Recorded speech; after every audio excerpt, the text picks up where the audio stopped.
শিয়াল শিয়াল আমি হচ্ছি কাক।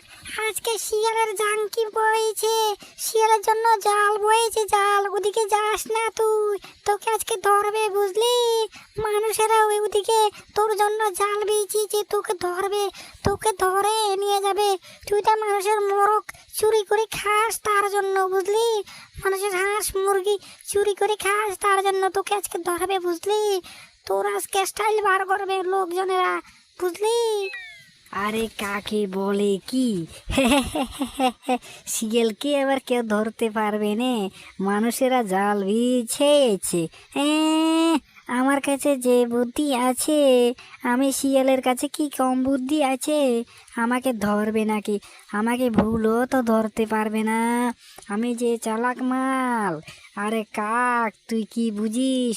তোর থেকে আমি 3 গুণ চালাক মাল, আমাকে ভুলও ধরতে পারবে না বুঝলি কাক। তুই কি বুঝবি? তুই কিছুই বুঝবি না কাক। আমার কাছে অনেক বুদ্ধি আছে, অনেক নলেজ আছে বুঝলি কাক। আমি যে কোনো মুহূর্তে এসব জাল টাল মানবো না, আমি পেরিয়ে যাব, পেরিয়ে আমাকে কেউ ধরতেই পারবে না। আমি হলাম শিয়াল আমার কাছে কম বুদ্ধি নাই, অনেক বুদ্ধি আছে। আর তুই হচ্ছিস একটা কাক, তোর কাছে কোনো কি আর বুদ্ধি থাকবে? আমার শিয়ালের যে বুদ্ধি, আমি মানুষের মুরগি চুরি করে করে এমনি নে খাই আমি। আমার কাছে যদি বুদ্ধি না থাকতো তাহলে তো আমি খেতেই পারতাম না মানুষের মুরগিগুলো।